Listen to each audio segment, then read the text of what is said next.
Hello বন্ধুরা, কেমন আছো সবাই? আশা করছি সকলে ভালো আছো। প্রিয় বন্ধুরা, আজকে তোমাদের জন্য নিয়ে এলাম আরও একটি নতুন গল্প। আশা করছি তোমাদের দাঁড়িয়ে যাবে, তাই ভিডিওটা শুরু থেকে শেষ পর্যন্ত দেখো। আমি মোকতার হোসেন মিশু, বয়স 24, উচ্চতা 6 ফুট। 5 বছর আগে আর্মিতে ভর্তি হয়েছি, বর্তমান পোস্টিং রাঙ্গামাটি। বাড়ি রাজশাহী। বাড়িতে মা আর ছোট একটা বোন আছে।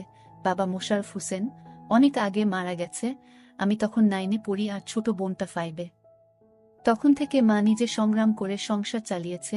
ঘরে বসে সেলাই মেশিন দিয়ে মানুষের কাপড় বানিয়ে বানিয়ে আমাদের ভরণ পোষণ করেছে। কিছু চাষের জমি ছিল, তাই রক্ষে। না তো আমার চাচা কাকারা যেমন হারামি এক মুঠো ভাত তুলে দেওয়ার মানুষ ছিল না। নানা নানি দাদা দাদি অনেক আগেই পটল তুলেছে। মামা মামিরা কিছুটা সহযোগিতা করেছে, তাও নাকড়ার মতো করেছে, যাতে মা যা ভাগে পেত তা লিখিয়ে নিতে পারে। আমার ভোলি মা সরল মনে তা দিয়েও দিয়েছে। যা হোক, আমি কলেজে ভর্তি হয়েছি কেবলই, এমন সময় শুনলাম আর্মিতে লোক নিবে। মাকে বলে লাইনে দাঁড়িয়ে গেলাম। আমার নিজের উপর ভরসা ছিল, কারণ আমি মোটামুটি সব দিকেই ফিট। যেমন উচ্চতা তেমন বডি। মা বলে আমি আমার নানা মামাদের মতো হয়েছি, ঠিক পালোয়ান। বাবা কাকারা তো এক একটা টিনে, সব কয়টা শুধু বদের হাড্ডি। যা হোক, ভালোই ভালোই টিকে গেলাম। বাড়িতে খুশির ঢোল বেজে উঠল, সবাই বলা বলি করল, যাক ছেলেটা কাজে লাগলো, এখন যদি সোনালির কষ্ট দূর হয়। হ্যাঁ, আমি আমার মার কষ্ট দূর করার জন্য কোনো দিকে না তাকিয়ে খেলাধুলা করার বয়সে চাকরিতে চলে গেলাম। গ্রামের বাড়ি হওয়াতে ভয়ের কিছু নেই, আশেপাশে তো কাকা চাচারা আছে। আমার বোন শারমিন আক্তার, বয়স 19, ইন্টার সেকেন্ড ইয়ারে পড়ে। বাবার মতো টিনে কাঠি। আমারই এমন মেয়ে পছন্দের না। মা সোনালী বেগম, বয়স মনে হয় 42 হবে, দারুণ দেখতে, এখনো যুবতী মেয়েদের সাথে পাল্লা দিতে পারবে। ফর্সা লাল টকটকে, মার দীঘল কালো চুল, ঘন মেঘের ভেলা, এত ঘন লম্বা চুল যে তা সারা পিঠ পেয়ে কোমর ছড়িয়ে নিচে নেমে যায়। লাল টকটকে ঠোঁট আর টানা টানা চোখ, সব মিলিয়ে আমার স্বপ্নের নারী, আমার জন্মদানকারী বিধবা মা। যা চরম পাপ, যা কখনো পাওয়ার নয়। সবই জানি, সবই বুঝি, তারপরও মনের কোথায় যেন সোনালীকে নিয়ে স্বপ্নের নীড় রচনা করি। যেখানে মা নয়, সে আমার সোনালী, শুধু সোনালী। আমার মনের এই গোপন চাওয়ার কথা শুধু আমি জানি। আমার সরকারি বেতনে মার রূপ যেন দিনকে দিন বেড়েই চলছে। মার গর্বে বুক সব সময় ফুলে থাকে, গ্রামে সব সময় আমার জয় জয়কার। 5 বছরে ভাঙা ঘর পাকা করেছি, এখন 4 রুমের বাড়িটা আমাদের শান্তির নীড়। এবার ছুটিতে এসেই মা বায়না শুরু করলো আমার বিয়ে দিবে। যদিও এটা অনেক আগে থেকেই চলছে, আমি শুধু বারবার এড়িয়ে যাচ্ছি। আজ এ নিয়ে মার সাথে মুখ কালাকালি হয়ে গেল। মার এক কথা, শারমিন বড় হয়েছে, বিয়ে দিতে হবে।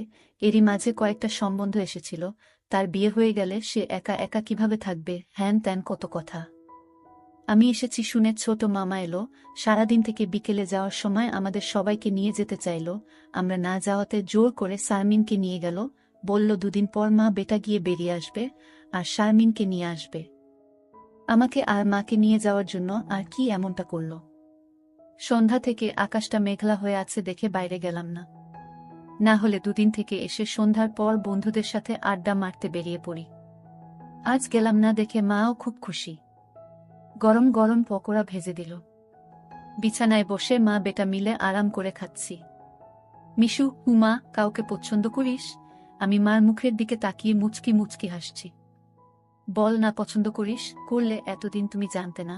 তবে হ্যাঁ, একজনকে খুব ভালো লাগে, এবং এও জানি তাকে আমি পাবো না। কেন পাবি না? আমার ছেলে কি দেখতে খারাপ? কোনো লাট সাহেবে বেটি সেরে? হা হা। তুমি দেখি রেগে গেলে। রাখবো না, এমন সোনার ছেলে আমার। আর কি না, বল তুই কে সে? বাদ দাও মা, আমার যাকে ভালো লাগে তার কথা দুনিয়ার কাউকে বলতে পারবো না, শুধু খোদাকে ছাড়া। মা আমার এমন গম্ভীর কথা শুনে অবাক হয়ে চেয়ে রয়েছে। এটা কি কথা রে বাবা? আমাকে বলতে না পারিস তোর ভাবি মানে রাসেলের বুয়ের কাছে বলিস তুই? না মা, তা না, তুমি আমার সবচেয়ে বড় বন্ধু। তোমাকেই যেহেতু বলতে পারছি না, সেখানে বলতে গেলে তারা তো আমাদের শত্রু, তাদের বলতে যাব কেন? তাহলে বল না, কে সে? কোথায় বাড়ি? কোনো বাড়ির মেয়ে? আমি চুপ করে বসে রয়েছি। মা অনেকক্ষণ আমার উত্তরের অপেক্ষায় থেকে মুখ গোমড়া করে চলে গেল। ঘন ঘন বিদ্যুৎ চমকাচ্ছে, আকাশটা কালো হয়ে আছে, রাতের তারাগুলো না জানি কোথায় ডুব দিয়েছে। আমি জানালার গ্লাস খুলে দিয়ে ঠান্ডা হাওয়া গায়ে মাখছি। হাত বাড়িয়ে ব্যাগটা নিয়ে খুললাম, সিগারেটের প্যাকেটটা বের করে একটা ধরিয়ে টানছি। প্যাকেট রাখতে গিয়ে মোবাইলের বক্সটার কথা মনে পড়ল। সারমিনের জন্য যা যা এনেছিলাম সব দিয়েছি, শুধু মারগুলো দেওয়া হয়নি। চেয়েছিলাম দিতে, এমন সময় ছোট মামা এলো, তাই আর দেওয়া হয়নি। নতুন অ্যান্ড্রয়েড সেট, মা খুব খুশি হবে। আরেক বক্সে একটা স্বর্ণের চেইন, মার যেটা ছিল সেটা আমার এসএসসি ফর্ম ফিলআপের সময় বিক্রি করে দিয়েছিল। তখন থেকে মার গলা খালি। আরও কয়েকটা জিনিস আছে মার জন্য। আয় খেয়ে নে, ঝড় আসতে পারে, কারেন্ট চলে গেলে খেতে ঝামেলা হবে। আমি তাড়াতাড়ি সিগারেটটা জানালা দিয়ে বাইরে ফেলে দিয়ে বললাম, হা দাও। কি লজ্জা! মা সিগারেট খেতে দেখে নিল, জানে আমি খাই, তবে এভাবে দেখিনি কখনো। ঘরে বসে সিগারেট খাওয়াটা ভুল হয়ে গেছে, সারা ঘরে সিগারেটের ধোঁয়া। মা বেটা খেয়ে দিয়ে উঠলাম। মা বলো, আমার রুমে এসো তো একটু। তুই যা, থালা বাসনগুলো গুছিয়ে আসছি। আমি রুমে এসে শুয়ে রইলাম। মা আধা ঘন্টা পর হাত মুছতে মুছতে এলো। কিরে বাবা? আমি উঠে মার হাত ধরে খাটে নিয়ে বসালাম।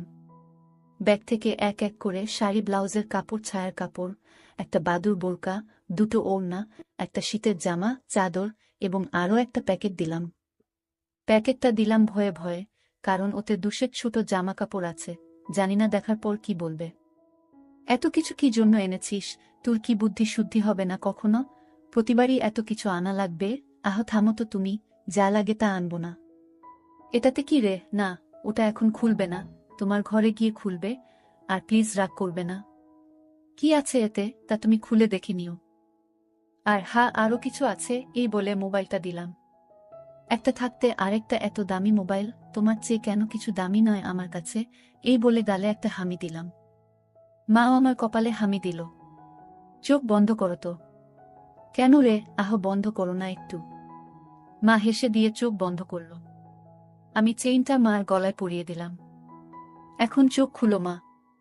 মা চোখ খুলে স্বর্ণের চেইনটা দেখে হুহু করে কেঁদে দিল। না মা, না, কাঁদবে না, প্লিজ মা, কেঁদে না। তোমার মুখে হাসি দেখব বলে নিয়ে এসেছি, সেখানে তুমি যদি কাঁদো তাহলে আমার খুব কষ্ট হবে মা। না রে বাবা, কাঁদছি না, তুই বুঝবি না এটা কিসের কান্না। খুশি হয়েছ মা? হ্যাঁ রে বাবা, অনেক খুশি হয়েছি। এই বলে মা দাঁড়িয়ে উঠে আমাকে ধরল। আমি তো কেঁপে উঠলাম। মা কখনো এভাবে আমাকে ধরেছে বলে মনে পড়ে না। ইস কি নরম, কি সুন্দর ঘ্রাণ! ও দুটো আমার বুকে পিষ্ট হচ্ছে। মা অনেকটা খাটো হওয়াতে তার মাথাটা আমার থুতনির নিচে, চুল থেকে সুবাস এসে নাকে লাগছে। নাক মুখ ডুবিয়ে দিলাম চুলে। ধীরে ধীরে আমার ওটা শক্ত হচ্ছে। মন চাচ্ছে হাত দুটো আরেকটু নিচে নিয়ে রাখি, তবে সাহস পাচ্ছি না। মা আমার যা রাগী মানুষ, ছোটবেলায় কত বেতপিটা করেছে তার হিসাব নেই। মার মুখটা দুহাত দিয়ে ধরে কপালে একটা হামি দিলাম। আর কখনো কাঁদবে না মা, আমি যেন তোমার চোখে পানি না দেখি। আচ্ছা বাবা, আর কাঁদব না। তো যাও, লাল তাঁতের শাড়িটা পরে দেখাও তো, দেখি কেমন লাগে আমার মাকে। যা পাগল, আমি বিধবা মেয়ে লোক, এমন লাল টকটকে শাড়ি পরলে মানুষে কি বলবে? কি বলল তাতে তোমার কি যায় আসে? আর এখানে মানুষ আসবে কোথা থেকে? মানুষের সামনে না পড়তে চাইলে পড়ো না, এখন আমাকে তো পরে দেখাও। আমার খুব মন চাইছে সাজুগুজু করে কেমন লাগে দেখতে। তাই আমার বাবা এনেছে, আর আমি পরব না তা কি হয়? তবে মানুষের সামনে কখনো পড়তে বলিস না রে। ঠিক আছে মা, আমি শুধু আমার সুন্দরী মাকে দু চোখ ভরে দেখতে পেলেই হলো। যা দুষ্টু, মাকে কেউ সুন্দরী বলে? হা হা, তাই? তাহলে কি বলবো গো? হি হি, তুই জানিস কি বলবি। বেয়াদবি নিও না, প্যাকেটে যা আছে তাও পড়ো। কি আছে রে এতে? যাও খুলে দেখো। মা চলে গেল। আমি পিছন থেকে দেখে মুগ্ধ হয়ে গেলাম। এ মহিলার কি কখনো যৌবনে ভাটা পড়বে না? প্রায় 15 মিনিট পরে মা এলো। অসম্ভব, এ কাকে দেখছি আমি? এতদিন এক পেরে শাড়িতে যে মাকে দেখেছি তার সাথে এই মহিলার কেন মিল নেয়? কি সুন্দর, অতুলনীয়, গর্জিয়াস, মার্ভেলাস, যতই উপমা দিই না কেন কম পড়ে যাবে। মা দরজার কাছে দাঁড়িয়ে আছে, আমি বিছানার পাশে হা করে দাঁড়িয়ে আছি। মা ভীষণ মায়াবী করে হেসে চোখের ভ্রু উঠানামা করে জানতে চাইলে, কি কেমন? আমি ধীরে ধীরে মার সামনে গিয়ে দাঁড়ালাম। কি রে, কেমন হয়েছে? দারুণ মা, খুব সুন্দর, মনে হচ্ছে অ্যাঞ্জেল। যা দুষ্টু, মাকে এমন কমপ্লিমেন্ট দিতে হয়? আমার 10 পাস মা যে এমন কথাও বলতে পারে জানা ছিল না। সরি মা, বলে হাত ধরে বিছানায় নিয়ে বসালাম। আমি নিচে বসে মার কোলে মাথা রাখলাম। তুমি সব সময় এমন ভাবে থাকতে পারো না মা। মা আমার মাথায় চুলে হাত বুলিয়ে দিয়ে কি পাগলের মতো বলছিস? মানুষে দেখলে কি বলবে? তাহলে বলো, আমি যে কয়দিন থাকবো সে কয়দিন এমন করে সেজে থাকবে কেন রে? আমার খুব ভালো লাগে মা।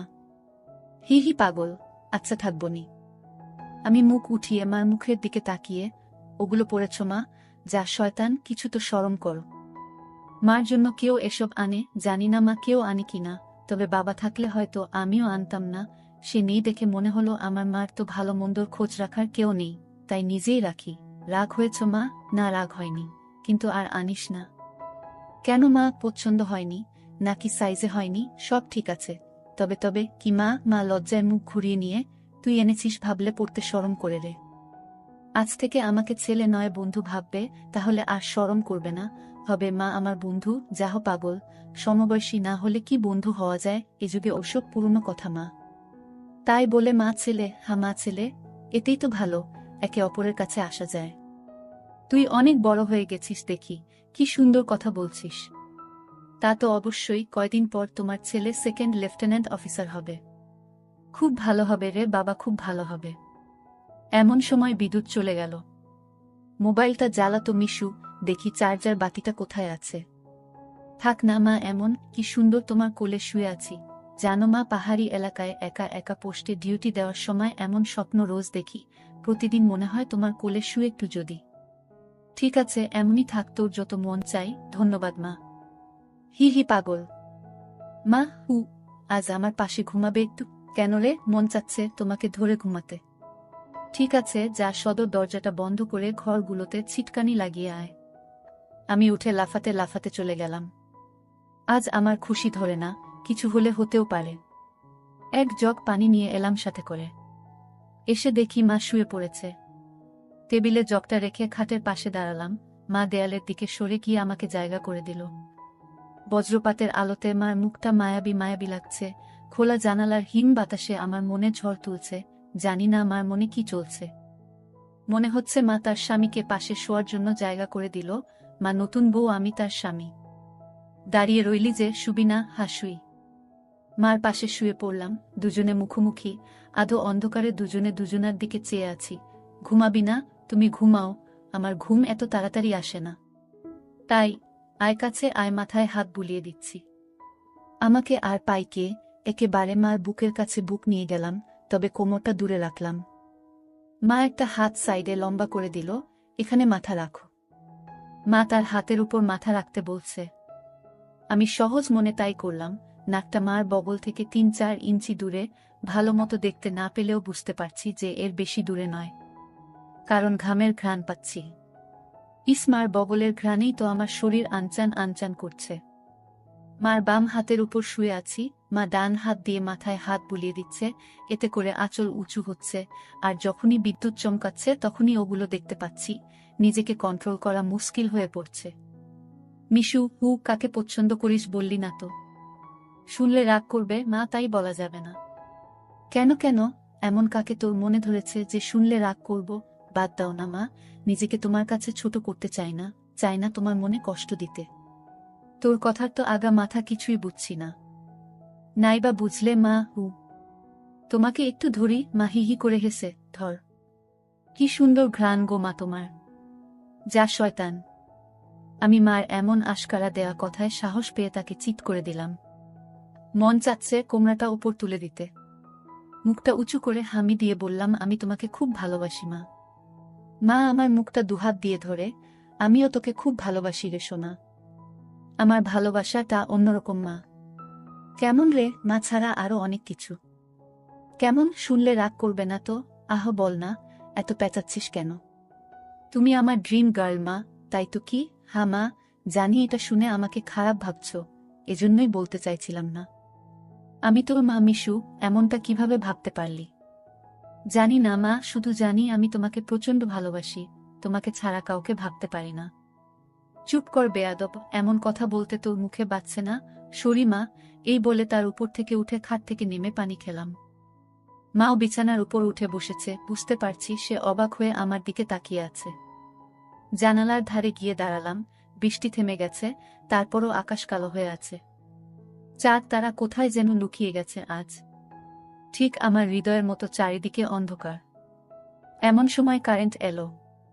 ঘরটা আলোকিত হয়ে গেল। আমি জানালাটা লাগিয়ে দিলাম, পর্দা ঝুলিয়ে দিয়ে ঘুরে দাঁড়ালাম। মা বিছানার উপর হাঁটুতে মাথা দিয়ে নির্বাক বসে আছে। ফ্যানের হাওয়া মার রেশমি চুলগুলো দোলা দিচ্ছে। মনে হচ্ছে নববধূ বসে আছে। মা মুখ তুলে আমাকে তার দিকে এক মনে তাকিয়ে থাকতে দেখে, এখনে আয়। আমি মার কাছে গেলাম। বস। বসলাম। মা আমার পিঠে হাত বুলিয়ে দিয়ে বলে, এমনটা হয় না বাবা, আমার লক্ষ্মী সোনা ছেলে। আমি কিছু মনে করিনি। আমি জানি তোদের বয়সের ছেলেদের ফ্যান্টাসি হয় খালা, চাচিরা। তবে মাকে নিয়ে ফ্যান্টাসি রচনা করা একটু বেশি হয়ে যায়। সরি মা।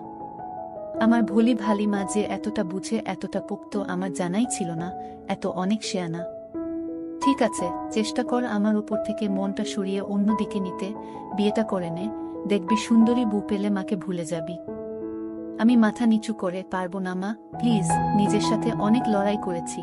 আমি ক্লান্ত মা, কিছুতেই তোমাকে মন থেকে সরাতে পারি না। কেন রে, কি এমন পাস আমার মাঝে? আমি মুখ তুলে মার মুখের দিকে তাকিয়ে, জানি না মা, শুধু জানি তুমি আমার সব। তোমার কথা চিন্তা করলেই আমার আমার কি তোর পাগল হয়ে যায় মা। মা মুচকি হেসে, ও কিছু না, নিষিদ্ধ জিনিসের প্রতি টান একটু বেশিই হয়। আমি তো বুড়ি হয়ে গেছি,